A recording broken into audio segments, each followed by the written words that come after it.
कि जवान दिल बाड़ दर्द दर्दिया याद रही हो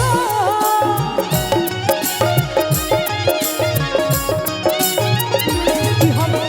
दिल बाड़ दर्द दर्दिया याद रही हो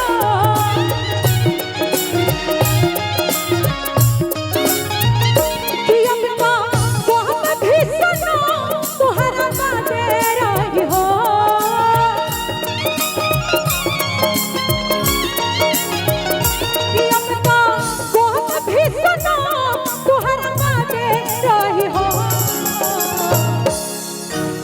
कि जवान दिल बाड़ दर्द दर्दिया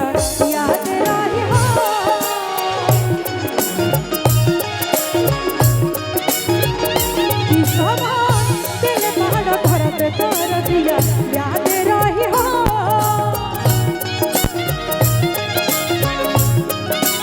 और लोग कह देते हैं बड़ी ही आसानी से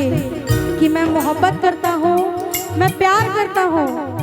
लेकिन उससे पूछो जो कभी प्यार की राहों में न गया हो। कहना है जो प्रेम गली में आए नहीं प्रिया तुमका ठिकाना क्या जाने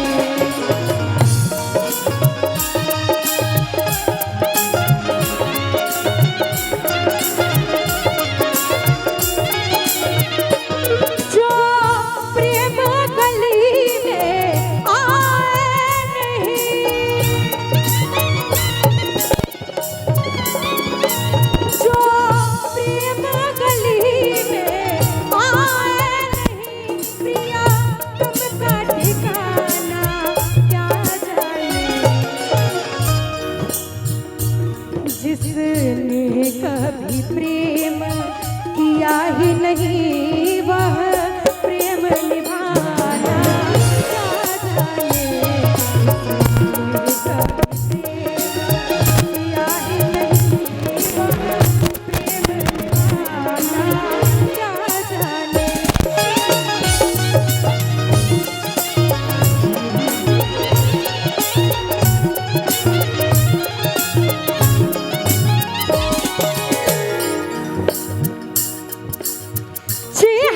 के गोर पाड़ा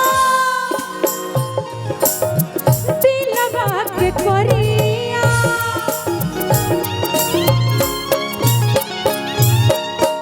गोब गोपन हमने बाड़ा जान हो सावरिया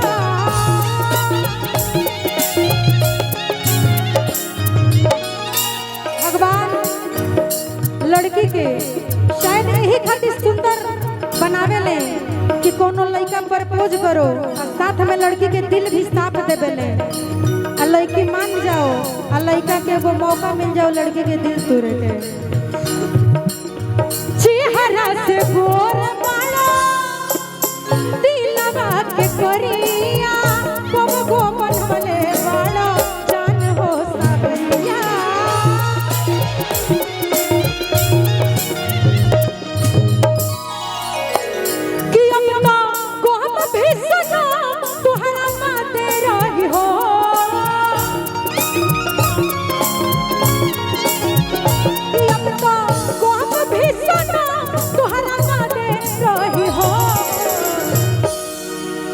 कि जवान दिल बाड़ दर्द दर्दिया याद रही हो कि जवान दिल बाड़ दर्द दर्दिया याद रही हो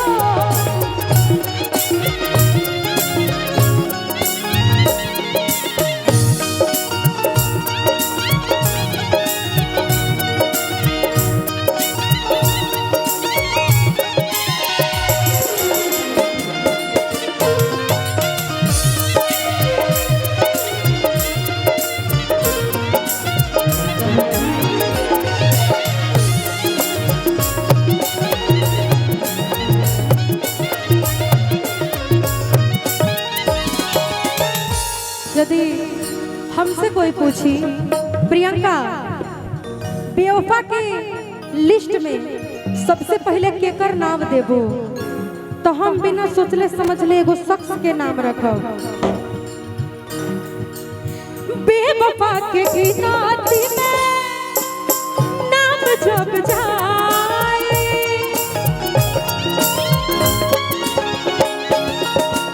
पहले नंबर पर सोना नाम तो हर आई।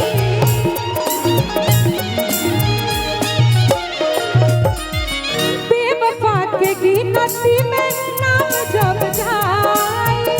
पहले नंबर पर सोना नाम तो हर आई। कि तोहर में हर संग जिंदगी ताया बादे रही हो,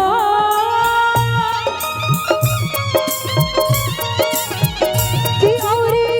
हमर तो जिंदगी बर्बाद रही हो।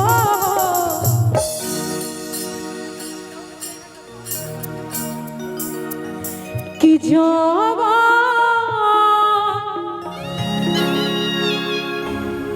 दिल बाड़ दर्द दर्दिया याद रही हो, कि जब